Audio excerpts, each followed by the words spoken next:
सुप्रभात बच्चों। अब हम विलोम शब्द का अध्ययन करेंगे पार्ट 10 क्योंजी मल कैसे केस लिया के अंतर्गत। यहाँ पर मैंने 10 विलोम शब्द लिखे हुए हैं, तो ये हमें जानने हैं। विलोम शब्द क्या होते हैं, इसको भी आप एक बार पढ़ लीजिए। इसकी मैं परिभाषा आपको बता देता हूँ। विलोम शब्द यानी जो शब्द किसी शब्द के विपरीत अर्थ को बताते हैं विलोम शब्द कहलाते हैं। या हम कह सकते हैं वे शब्द जो किसी शब्द के उल्टे अर्थ को बताते हैं विलोम शब्द कहलाते हैं। तो यहाँ पर आप देख रहे होंगे पहला शब्द है उत्तीर्ण।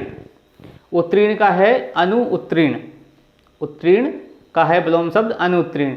ये उत्तीर्ण और अनुत्तीर्ण क्या होता है ये जान लीजिए। उत्तीर्ण का अर्थ होता है पास हो जाना, यानी जिस भी आप परीक्षा में बैठते हैं और उसमें आप पास हो जाते हैं तो हम उसको हिंदी की भाषा में बोलते हैं उत्तीर्ण होना। और अगर आप फेल हो जाते हैं तो हम बोलते हैं अनुत्तीर्ण होना।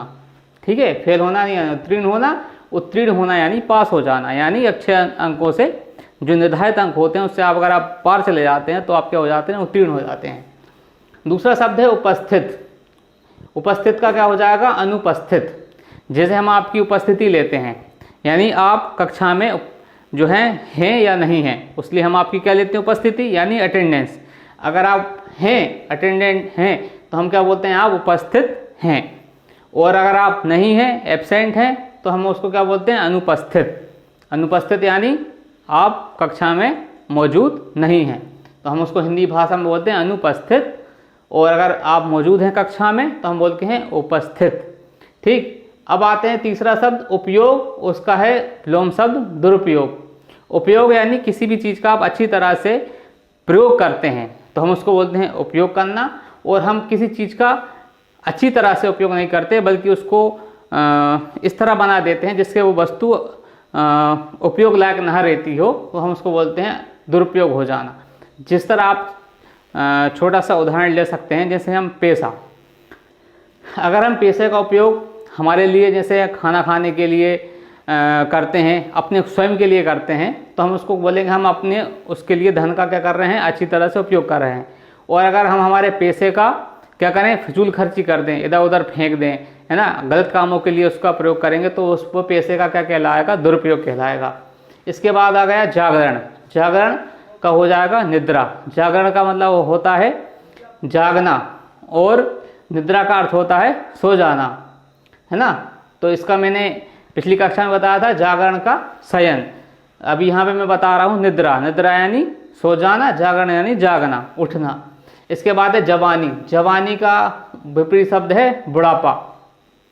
जवानी का अर्थ होता है जैसे आप अभी छोटे हैं, धीरे धीरे आपकी उम्र बढ़ेगी तो आप में क्या होगा, आप जब बड़े हो जाएंगे, वयस्क हो जाएंगे, तब आपकी जो उम्र होगी हम उसको बोलते हैं आप में क्या है, जवानी आ गई है। और जैसे ही आप 50 के पार करेंगे, उम्र के बाद 50 से 60 के बाद और जितना भी आप उम्र बढ़ती जाएगी तो एक आपके शरीर में क्या है, उतना आप काम नहीं कर पाते हैं, तो हम बोलते हैं आपके जो शरीर है अब बूढ़ा हो गया है, यानी अब आपके पास क्या आ गया है, बुढ़ापा आ गया है।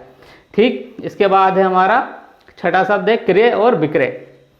अभी क्रय का विपरीत अर्थ है विक्रय। तो ये होता क्या है, क्रय का अर्थ होता है किसी भी सामान को खरीदना और विक्रय का अर्थ होता है किसी भी सामान को बेच देना, यानी उसको हम कहीं अगर किसी को बेच देते हैं तो हम उसको क्या बोलते हैं, विक्रय कर देना। क्रय यानी खरीदना, विक्रय यानी बेच देना। इसके बाद है कठोर और कोमल। कठोर यानी कोई भी जब वस्तु होती है जो उसकी सतह होती है, अगर वो छूने पर आपको नरम ना लगे, है ना, सख्त हो, तो हम उसको क्या शब्द बोलते हैं, कठोर। और अगर वो उसकी सतह कैसी अगर नरम है, मुलायम है, तो हम उसको शब्द देते हैं कोमल है। ठीक है, जैसे फूल, फूल क्या होते हैं, कोमल होते हैं। और कठोर क्या होते हैं, जैसे पत्थर हुआ या कोई चट्टान क्या होती है, कठोर होती है। इसके बाद आते हैं आठवां शब्द कपटी। कपटी और का विलोम शब्द होगा निष्कपट। कपट करना यानी जो लोग क्या करते हैं, किसी के साथ धोखा दे देते हैं, या किसी को कहना चाहिए कपट कि किसी का साथ नहीं देते हैं, बल्कि एंड जब मौका होता है वो उसके साथ क्या कर देते हैं, धोखा कर देते हैं, तो हमको कपटी बोलते हैं। इसके बाद निष्कपट। निष्कपट यानी वो जो लोग सच्चे होते हैं, किसी के साथ धोखा नहीं करते हैं, किसी के विश्वास को नहीं तोड़ते हैं, निष्कपट कहलाते हैं। ठीक है, इसके बाद हमारा शब्द है घृणा। घृणा यानी किसी के साथ ईर्ष्या करना, है ना, तो वो घृणा हो जाती है। और या चिढ़ जाना, घृणा, उसके बाद इसका जो विलोम शब्द है वो प्रेम, प्रेम यानी प्रेम करना। तो ये दोनों ही विपरीत शब्द हैं ना एक दूसरे के। इसके बाद है आलसी और मेहनती। आलसी यानी कोई काम की करने की इच्छा नहीं होती, बल्कि कोई काम ना करना, उसको डिले करना, उसको क्या कहलाते हैं हम? आलसी कहलाते हैं, है ना। और इसका जो विपरीत शब्द है मेहनती, मतलब मेहनती वो लोग होते हैं जो किसी भी काम को करने के लिए आलस नहीं करते हैं, हर काम में अपना 100% देते हैं और किसी भी काम को टालते नहीं हैं, डिले नहीं करते, वो लोग मेहनती कहलाते हैं। तो ये कुछ विलोम शब्द थे जो आपको जानने थे, इनको आप कॉपी में लिख लीजिए और इनका बार बार अभ्यास कीजिए। ये वीडियो आपको कैसी लगी मुझे बताना बच्चों। धन्यवाद।